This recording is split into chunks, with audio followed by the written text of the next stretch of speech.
Hi friends, ഇന്നത്തെ നമ്മുടെ recipe ഒരു നാടൻ മെഴുക്കുവരട്ടിയാണ്. അത് എല്ലാവർക്കും ഇഷ്ടപ്പെടുന്നതായിട്ടുള്ളൊരു വൻപയർ മെഴുക്കുവരട്ടിയാണ്. വൻപയർ മെഴുക്കുവരട്ടിക്ക് വേണ്ടി നമ്മൾ ഏറ്റവും മിനിമം ഒരു 6 തൊട്ട് 8 മണിക്കൂർ മുൻപേ തന്നെ കഴുകി വൃത്തിയാക്കി സോക്ക് ചെയ്ത് വെച്ചിരിക്കുന്ന പയറാണ് ഇതിലേക്ക് ആവശ്യമായത്.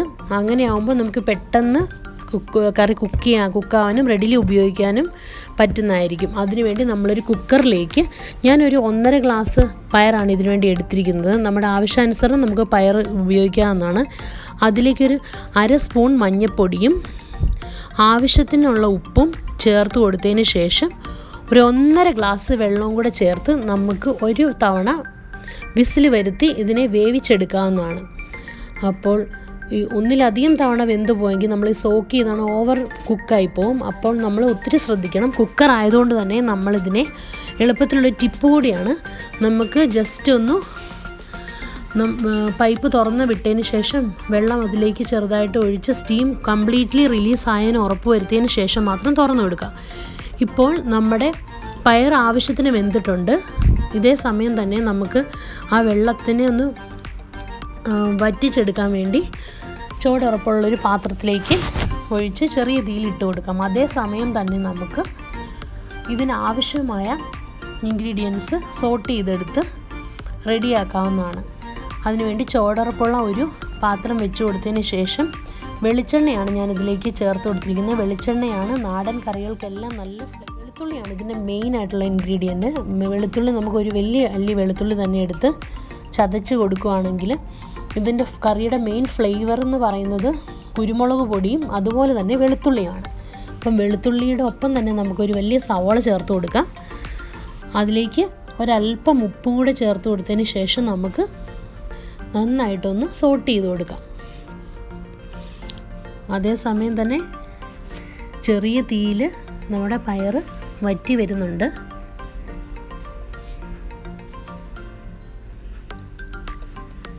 അപ്പം നമുക്ക് ഈ വൻപയർ മെഴുക്കുവരട്ടി, വൻപയർ പുഴുക്കുണ്ടാക്കാം. അതുപോലെ തന്നെ വൻപയറിന് ഒരുപാട് റെസിപ്പീസ് ഉണ്ട്. വൻപയർ തോരനുണ്ടാക്കാം. നമുക്ക് ദുഃഖവെള്ളിയാഴ്ചയൊക്കെ പള്ളിയിൽ കിട്ടുന്ന കഞ്ഞിയുടെ കൂടെ കിട്ടുന്ന വൻപയറാണ്. അപ്പോൾ ഇന്ന് ഞാൻ നിങ്ങളുടെ മുന്നിലേക്ക് ഒരു മെഴുക്കുവരട്ടി റെസിപ്പി ആയിട്ടാണ് വരുന്നത്. അപ്പോൾ ഇതൊന്ന് ചെറുതായിട്ട് സോട്ടായി വരുമ്പോഴേക്കും അതിലേക്ക് ആവശ്യമായ കുറച്ച് കരിവേപ്പില ഇട്ട് കൊടുക്കാം. കറി ലീവ്സ് ഇട്ട് കൊടുത്തതിന് ശേഷം ഇത് മൂന്നും കൂടെ ഒരുമിച്ച് നമുക്കൊന്ന് സോട്ട് ചെയ്യാവുന്നതാണ്.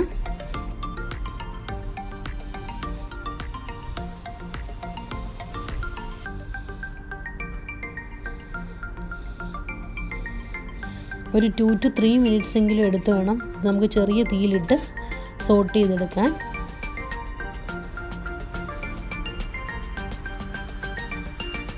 ഈ റെസിപ്പി ഇന്ന് ഞാനല്ല, അച്ചാച്ചനാണ് ചെയ്തിരിക്കുന്നത്.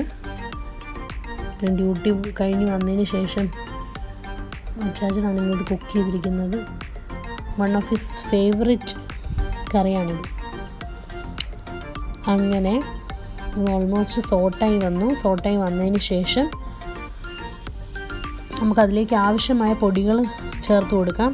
മെയിനായിട്ടും 1 ടേബിൾ സ്പൂൺ കാശ്മീരി ചില്ലി ചേർത്ത് കൊടുത്തതിന് ശേഷം അതൊന്ന് ജസ്റ്റ് എണ്ണയിലിട്ട് മൊരിഞ്ഞ് വരുന്നിടം വരെ ഒന്ന് ഇളക്കി യോജിപ്പിക്കുക.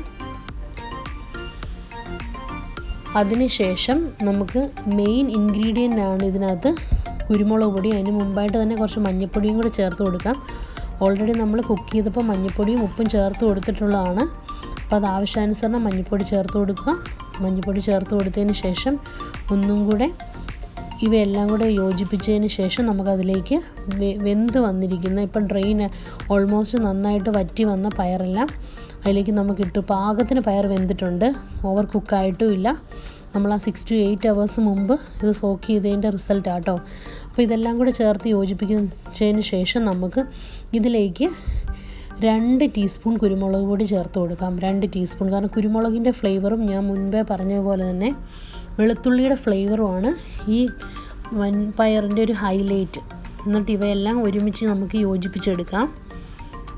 ആ ചെറിയ തീയിൽ കിടന്ന് ഇവയെല്ലാം കൂടെ നന്നായിട്ട് മിക്സ് ചെയ്ത് വരുമ്പോഴത്തേക്കാണ് ആ കറിയുടെ ഒരു ഫുൾഫിൽമെൻ്റ് ഉണ്ടാകുന്നത്. അപ്പോൾ നമുക്കത് ചെറിയ തീയിൽ ഇളക്കി കൊടുക്കാം. കൈ മാറ്റാതെ തന്നെ നമുക്കൊരു 2 to 3 മിനിറ്റ്സ് നമുക്ക് ഇളക്കി കൊടുക്കാം. എല്ലായിടത്തും ഈ മസാലകളും എല്ലാം പിടിച്ച് ഈ ഉള്ളിയുടെ ഫ്ലേവറും വെളുത്തുള്ളിയും എല്ലാം കൂടി യോജിച്ച് നല്ലൊരു സ്മെല്ല്, ഫ്ലേവറിങ് ആയിട്ടുള്ള സ്മെല്ല് വരുന്നുണ്ട്. ഇത് മാത്രം മതി നമുക്ക് ഒരു പ്ലേറ്റ് ചോറുണ്ണാം.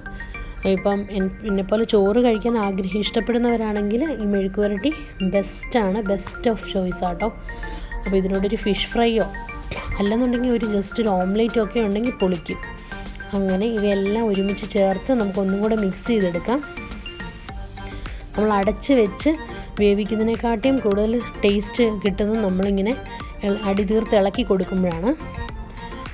കുറച്ച് പണിപ്പെട്ടാലും നല്ല ടേസ്റ്റി ആയിട്ട് നമുക്ക് കറി കഴിക്കാമെന്നേ, അതുകൊണ്ട് കുഴപ്പമില്ല. അങ്ങനെ നമ്മൾ യോജിപ്പിച്ചെടുത്തതിന് ശേഷം ഓൾമോസ്റ്റ് നമ്മുടെ കറി ഇപ്പം വെന്തിട്ടുണ്ട്, റെഡി ടു ഈറ്റ് സെർവ്. ഇപ്പം കണ്ടോ, വളരെ ടേസ്റ്റിയും കാണാൻ തന്നെ വളരെ മനോഹരമായിട്ടുള്ളൊരു വൻപയർ മെഴുക്ക് പുരട്ടി റെസിപ്പിയാണ്. ഇതൊരു മസ്റ്റ് ട്രൈ ഐറ്റമാണ്. നിങ്ങളെല്ലാവരും ഒരിക്കലെങ്കിലും ട്രൈ ചെയ്തിട്ടുണ്ടാവും. എങ്കിൽ പോലും ചെയ്യാത്തവരിലേക്ക് എത്തിക്കാൻ ഇത് മാക്സിമം ഷെയർ ചെയ്യുക, സബ്സ്ക്രൈബ് ചെയ്യുക, സപ്പോർട്ട് ചെയ്യുക. ബെല്ലൈക്കൺ കൂടി ഒന്ന് പ്രസ് ചെയ്തേക്കണേ. അപ്പം ഇനിയും പുതിയ പുതിയ നാടൻ റെസിപ്പീസുമായിട്ട് നിങ്ങളുടെ മുന്നിലേക്ക് വരുന്നതായിരിക്കും. അപ്പം എല്ലാവർക്കും thanks for watching. Bye bye, see U.